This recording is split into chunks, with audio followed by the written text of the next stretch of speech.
BJP এ রাজ্যে ক্ষমতায় আসার আগেই দাঙ্গা অশান্তি বিভিন্ন রাজ্যে সৃষ্টি হয়ে গেছে। অন্যদিকে সব রাজ্য এবং কেন্দ্র শাসিত অঞ্চলে ডিটেনশন ক্যাম্প তৈরি হওয়ার নির্দেশও দিয়ে দেওয়া হয়েছে।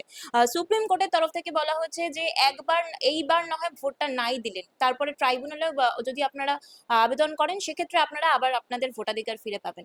তো বাংলার মানুষ যে আতঙ্কে রয়েছে যে যাদের নাম ডিলিটেড, তারা কি সত্যি ডিটেনশন ক্যাম্পে আটকে রাখা হবে, সে আটক শিবিরে তাদেরকে আটকে রাখা হবে বা বাংলাদেশে পাঠিয়ে দেওয়া হবে? এই যে আতঙ্ক তৈরি হয়েছে বাঙালিদের মধ্যে, কি বলবে? দেখুন, এটা অত্যন্ত শেমফুল। কারণ যে ভোট দেওয়ার অধিকার, এই জিনিসটা আমাদের সংবিধান আপনাকে আমাকে সকলকে দিয়েছে। আর এই ভোট দেওয়ার অধিকারের মধ্যে ওখানে কোনোদিনই মেনশন করা ছিল না যে হিন্দু সম্প্রদায়ের লোকজন ভোট দেবে বা অন্য কোনো সম্প্রদায়ের লোকজন ভোট দেবে বা তার পরবর্তী সম্প্রদায় ভোট দিতে পারবে না। অর্থাৎ আপনার কোনো একটা সম্প্রদায়কে পছন্দ বা কোনো একটা সম্প্রদায়কে পছন্দ না, সেটার ভিত্তি করে কোনোদিন ভোটাধিকার তাদের হাত থেকে ছিনিয়ে নেওয়া বা তাদের হাত পর্যন্ত পৌঁছে দেওয়া যায় না। এবং এই কথাটা বলতে আমি এই জন্যই বাধ্য হচ্ছি, আজকের দিনে দাঁড়িয়ে বিজেপি যে সংবিধান বিরোধী সেই জিনিসটাও আমাদের সকলের চোখের সামনে স্পষ্ট। তারা সেকুলার শব্দটাকে কটূক্তি বলে। এবং শুধুমাত্র তাই নয়, আজকে যখন মালদা মুর্শিদাবাদ ওই বেলটাতে যখন আমরা ফোকাস করছি, যখন আমরা দেখছি যে এরকম একটা দৃশ্য চোখের সামনে উঠে আসছে, বলতেও কোনো দ্বিধা নেই যে সেখানে টার্গেট করে করে, ধরো একটা জায়গায় 500 জন ব্যক্তি থাকে, সেই 500 জন ব্যক্তির মধ্যে মেজরিটি ব্যক্তিদেরকে আজকে ডিভোটার করে দেওয়া হয়েছে, তাদের হাত থেকে ভোট দেওয়ার অধিকারটা ছিনিয়ে নেওয়া হয়েছে। আমরা বরাবরই একটা কথা বলেছিলাম যে এসআইআর এর প্রক্রিয়াটা কোনোদিনই 2 মাসের মধ্যে কমপ্লিট করা সম্ভব নয়। আমরা বলেছিলাম যে হ্যাঁ, প্রক্রিয়া হোক না, কিন্তু যথেষ্ট সময় নিয়ে তার পরবর্তীতে হোক। অর্থাৎ যারা রোহিঙ্গা রোহিঙ্গা রোহিঙ্গা এই কথা বলে গেলেন, আজকের দিনে দাঁড়িয়ে রোহিঙ্গা কজন আপনারা ধরা পড়েছে আপনাদের গোটা ফাঁদে, এবং গোটা বিষয়টা যখন আমরা প্রশ্ন তুলছি, তখন তারা কেউ উত্তর দিতে পাচ্ছেন না। এই রোহিঙ্গা কোথা থেকে এলো? যারা আজকের দিনে দাঁড়িয়ে এত বুক চিতিয়ে বক্তব্য রাখে, তাদেরকে বুঝতে হবে যে রোহিঙ্গা যে কাঁটাতার পেরিয়ে ঢুকছে, এই কথাটা যখন তারা বলছে, আরে কাঁটাতারের পাশে তো আপনাদের নেতারা চেয়ার টেবিল নিয়ে বসে আছে, তাহলে ওখানে বসে কি তারা ঘুমাচ্ছে যে কাঁটাতারের নিচ থেকে রোহিঙ্গারা ঢুকে যাচ্ছে, তাদের চোখে তারা দেখতে পাচ্ছেন না? তাহলে সর্বপ্রথম বুঝতে হবে যে তাদের চোখটা খারাপ হয়েছে। আর না হলে আরো স্পষ্ট করে যদি বলতে চাই যে তারা তাদের কর্মক্ষেত্রে অদক্ষ, তাহলে সর্বপ্রথম কেন তারা পদত্যাগ করবে না? আর যখন আমরা পদত্যাগের কথা বলি, তখন তারা বিভিন্ন কথা, বিভিন্ন নিজেদের মন গড়া কথা তারা বলার চেষ্টা করে। আজকে যখন বিভিন্ন মানুষজন, এই লজিক্যাল ডিসক্রিপেন্সি বাংলা ছাড়া কোন জায়গায় হয়েছে মশাই? লজিক্যাল ডিসক্রিপেন্সিকে কেন্দ্র করে এত সংখ্যক মানুষজনকে শুধুমাত্র হেনস্থা নয়, আমরা দেখেছি যে যে মৃত্যুশয্যায় রয়েছে তাকেও মৃত্যুশয্যা থেকে তুলে এনে বলেছে, আরে পরে মরবি ভাই, আগে লাইনে দাঁড়া, আগে প্রমাণ কর তুই এই বাংলার নাগরিক কিনা। আমাদের কাছে একটা জায়গা স্পষ্ট, যারা এতদিন ধরে এই মাটিতে বসবাস করে এসছে, তাদেরকে প্রমাণ করতে হবে তারা ভারতবর্ষে, তারা বাংলার নাগরিক কিনা। কাদের কাছে? মোদিবাবুর কাছে। কাদের কাছে? অমিত শাহর কাছে। কাদের কাছে? ইলেকশন কমিশনের কাছে। যে ইলেকশন কমিশনের মাথার উপর যখন আমাদের ভারতবর্ষের পতাকাটা ওড়ে, তখন দেখে এখন লজ্জা লাগে যে একটা ইলেকশন কমিশন কিভাবে ভারতবর্ষের পতাকাটাকেও একটা দলের পতাকার কাছে নত করে দিয়েছে। এবং এই জিনিসটা বলতে আমি এই জন্যই বাধ্য হচ্ছি, প্রত্যেকটা ক্ষেত্রে যখন ইলেকশন কমিশনের হেডিং এর নিচে যখন আমরা দেখতে পাই যে রাবার স্ট্যাম্প পড়ছে বিজেপি নামক একটা দলের, এটা কি স্পষ্ট করে দেয় না?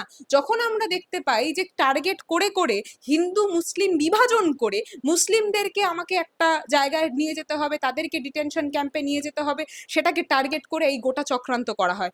এই জিনিসটা দেখলে কষ্ট লাগে যে কিভাবে বিজেপি তাদের নারী বিদ্বেষ এতটাই তুঙ্গে নিয়ে গেছে যে ইলেকশন কমিশনকে ব্যবহার করে একটা প্রেগনেন্ট মহিলাকে তারা লাইনে দাঁড় করাতে দুবার দ্বিধাবোধ করেনি। শুধুমাত্র তাই নয়, তার পাশাপাশি একটা বড় সংখ্যক মহিলা ভোটারকে ডিভোটার করার চক্রান্ত নিয়ে তারা এগিয়ে গেছে, এবং সেই জিনিসটাই তারা করে যাচ্ছে। এত কথা যখন বলছি, তার পাশাপাশি ফর্ম 6 এর কথাটা কি করে না উল্লেখ করি বলুন তো? যখন সুপ্রিম কোর্ট একটা স্পষ্ট আদেশ দিয়ে দিয়েছে যে ফর্ম 6 বাল্কে জমা নেওয়া যাবে না, তখন কিভাবে 30,000 সংখ্যাটা একদম কম নয়, 30,000 ফর্ম 6 এর ফর্ম ইলেকশন কমিশনের অফিসে 3 জন ব্যক্তি নিয়ে হাতে হাতে বান্ডিল নিয়ে ঢুকে যায়, এবং ইলেকশন কমিশন কোনো বক্তব্য রাখে না।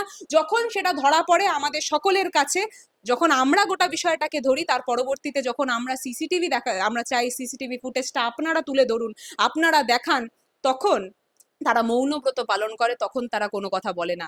যদি আমি ওই 30,000-এর সংখ্যাটাকে পেশ করি, সেই সংখ্যাটার জন্য অন্তত 600 জন ব্যক্তির সেখানে উপস্থিত হওয়া উচিত ছিল, যে 600 জন ব্যক্তি গিয়ে গিয়ে 50টা করে ফর্ম ফিল আপ করে বা ফর্ম জমা দিয়ে এসছে। আজকের দিনে দাঁড়িয়ে সেই 600 জন ব্যক্তি কোথায়? এই জিনিসটা তো আমরা প্রশ্ন করতে চাই।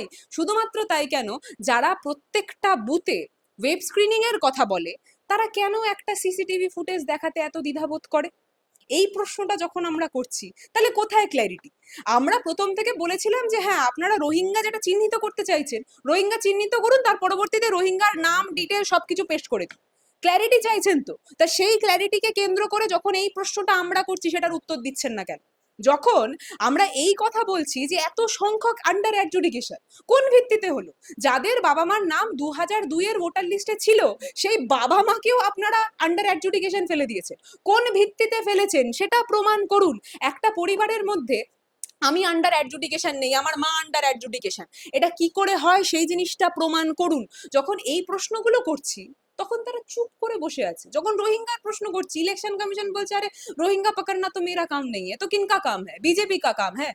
আজকের দিনে দাঁড়িয়ে যখন শুভেন্দু অধিকারী এত কথা বলছেন, শুভেন্দু অধিকারী তার মাঝখানে সবকিছুই প্রেডিক্ট করে নিচ্ছেন। বিশ্বাস করুন, অনেকদিন ধরে কাউকে হাত দেখায়নি, খুব ইচ্ছা করে মাঝে মাঝে শুভেন্দু অধিকারীর কাছে গিয়ে বলবো যে একটু হাতটা দেখে বলবেন। না না, উনি তো সবটাই প্রেডিক্ট করে দেন। উনি প্রেডিক্ট করে বলে দিচ্ছেন যে 1,25,00,000 লোকজনকে বাদ দেওয়া হবে, এবং তার পরবর্তীতে যখন ইলেকশন কমিশন পেশ করছে তাদের ডিটেলস, আমরা দেখতে পাচ্ছি 1,23,00,000 গিয়ে কাটা আটকাচ্ছে। কেন? এটা কি করে হতে পারে? কোইন্সিডেন্স হতে পারে কি? 177 তারা একটা সংখ্যা বলেছে, একটু ফিশি নয় কি? Isn't it quite fishy? কেন বলছি কথাটা? কারণ আমরা কি বলি, জোর সংখ্যা বলি, আরে 200 বেরাবে, আরে 250 পাবে, বা 100, মানে মানে কি বলি আমরা, 150 পাবে। এই যে সংখ্যাগুলো, এই যে সংখ্যাগুলো না বলে 177, আমি তাকে প্রশ্ন করতে চাই যে ইলেকশন কমিশনের এই জিনিসটা দায়িত্ব ছিল যে কোন কোন 177টা বুথে বিজেপি চক্রান্ত করে রিগিং করার চেষ্টা করছে বা ভাবছে, এই জিনিসটা বের করা। আজকে আমাদের চোখের সামনে গোটা দৃশ্যটা একদম স্পষ্ট। ব্রাজিল থেকে কোনো একটা মডেলের মুখ আমরা দেখতে পাচ্ছি, তারা নাকি ভোটার, তারা ভারতীয়, কিন্তু আপনি আমি যারা এতদিন ধরে ভারতবর্ষে বসবাস করছি, এই বাংলায় বসবাস করছি, তারা ভারতীয় নয়। আমার বাড়ির দলিল আছে, আমার এখানে রেসিডেন্সিয়াল সার্টিফিকেট আছে, আমার নামে এখানে ট্যাক্স পে হয়, আমার নামে এখানে ইলেকট্রিকের বিল আমি দিচ্ছি, আমার নামে হচ্ছে, কিন্তু আমি রেসিডেন্ট নই। কিন্তু ব্রাজিলের যেই ব্যক্তিটা রয়েছে উনি রেসিডেন্ট, বিহারের যেই ব্যক্তিটা রয়েছে উনি রেসিডেন্ট। এই ফর্ম 6-এ ব্রাজিল, বিহার, ত্রিপুরা, আরো বিদেশি কতজন পর্যটককে তারা নিয়ে আসার চক্রান্ত করছে, সেই জিনিসটা শুধু সময়ের অপেক্ষা, সেই জিনিসটা আমরা দেখা বাকি আছে। কিন্তু খুব দুঃখের ব্যাপারটা হচ্ছে, ইলেকশন কমিশন শুধুমাত্র এইগুলো দেখে যাচ্ছে, বিজেপির একটা কাঠপুতলি হিসাবে গোটা কাজটা করছে। এবং এই জিনিসটা আমি আবারও বলে দিচ্ছি, এটা তৃণমূল কংগ্রেসের কাছে অসুবিধার শুধু কারণ নয়, এটা বাংলার প্রত্যেকটা সচেতন নাগরিকের কাছে নোংরা একটা ঘৃণার কারণ। এবং এইটাকে আমরা ঘৃণা করে তার পরবর্তীতে প্রতিবাদটা করছি, প্রত্যেকটা সচেতন নাগরিক প্রতিবাদ করছে। তাই আমি আবারও বলে দিই, প্রতিবাদ চলবে, কারণ এখানে শুধুমাত্র আপনার এবং আমার ব্যাপার নয়, এটা আমার বাংলার মাটির প্রতি আমার অধিকারের ব্যাপার, যে অধিকার আমাকে আমার সংবিধান দিয়েছে। প্রতিবাদ চলবে, কিন্তু সেই প্রতিবাদের মাঝখানে যদি কেউ সেই প্রতিবাদকে নিজেদের রাজনৈতিক স্বার্থ চরিতার্থের জন্য অন্য কোনো অ্যাঙ্গেল দিয়ে ঘুরিয়ে নিয়ে তার পরবর্তীতে এখানে রাষ্ট্রপতি শাসন লাগানোর কোনো চক্রান্ত করে, তাদের সেই গ্রুপের, সেই 50 জন গ্রুপের মাঝখানে নিজের কোনো দালালকে ঢুকিয়ে, তাহলে সেই চক্রান্ত এই বাংলার মাটি গ্রহণ করবে না, সেই চক্রান্ত এই বাংলার মাটি টেনে ছুঁড়ে ফেলে অনেক দূরে ছেড়ে দেবে। তো এইটা আমি স্পষ্ট করে দিতে চাই আপনাদের সকলকে।